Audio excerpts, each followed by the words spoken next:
Hello guys, naputol yung mga anong nakaraang video natin, so itutuloy natin ulit yung tutorial. Umpisa ulit tayo guys. So natutunan na natin yung kung paano mag-transpose ng chords.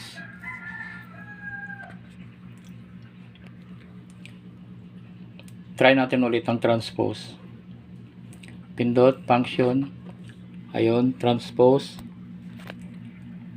Naka-transpose na siya. Ngayon, yung C, halimbawa, gusto mong gawing E ang tono, E, siyempre tataas siya dahil ayun ang letter E. Letter E. So, magbibilang ka doon sa mula sa C, ito ang C, mula rito, 1, 2, 3, 4 para E ang tunog ng C. So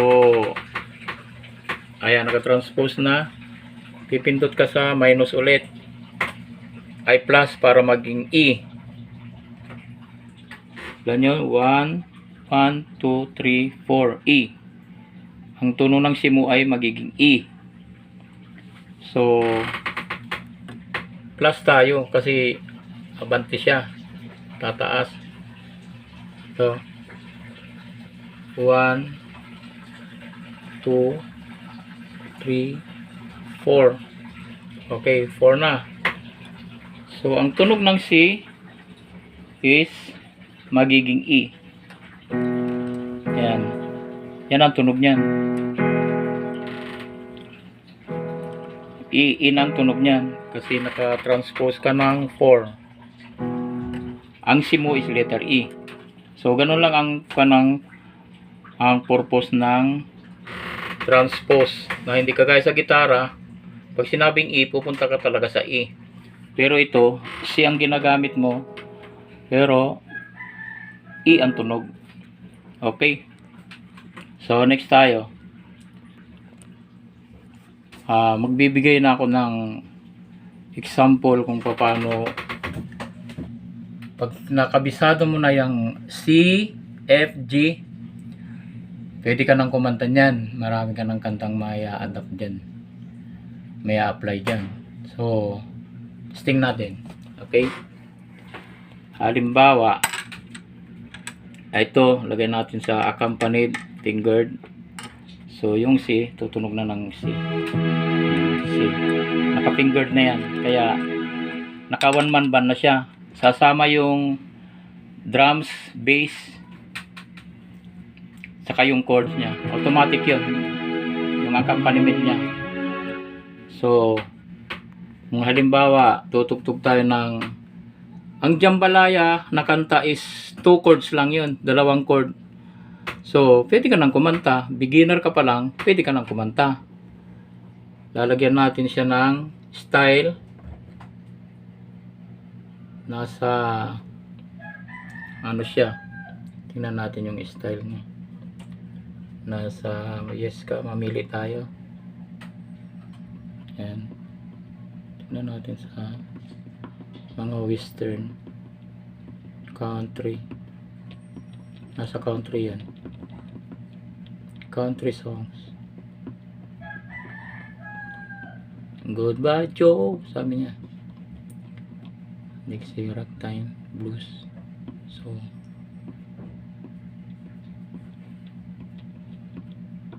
ito natin, dali lang ha. Yung bluegrass, pwede yung bluegrass. Yan, bluegrass. Yan, pwede yan.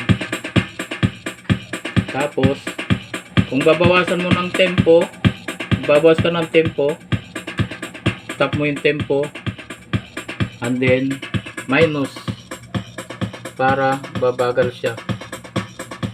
Minus, babagal siya.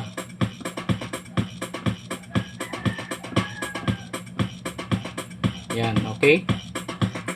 So yan na ang tempo niya. Ang style niya ay, style ng songs ay bluegrass. Ayan, bluegrass. Tapos kukombinasyonan mo siya ng trumpet.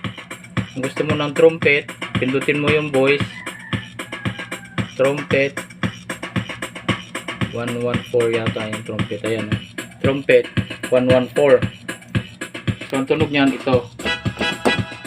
Yung kanan mo naman ang pipitik-pitik na ito. Yan, naka-trumpet siya. Yan, okay. Tapos ang chords mo, tapos lagyan mo ng dagdag tunog ng drums para gaganda. Yan, yan. Yan. Okay. So, pupunta tayo sa 2 chords. Ang chords ng jambalaya is CG lang, CJ. So, pwede ka nang tumugtog, beginner ka pa lang. Okay. Well, Joe, we gotta go, be a mile. We gotta go, all the hero down the tayo. Mabilis. Bagalan lang natin, mabilis. Masyadong mabilis. Yan. Okay.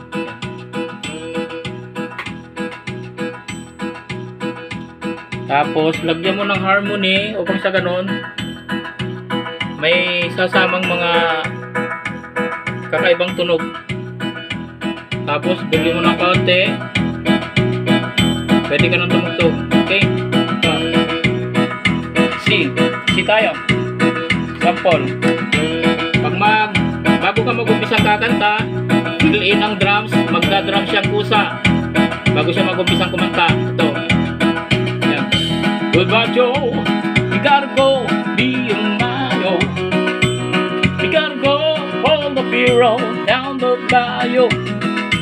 Let's take for the city's fun, be a Mayo. Son of a gun, we'll have big fun on the bayou drums. Leave our dogs, want to know the place is buzzing. In for car to see a bone, by the sun. Dress and style, think of her word, be a Mayo. Son of a gun, we'll have it fun on the bayou. Tapos, may sariling ending to, mag-i-end siya, kusa.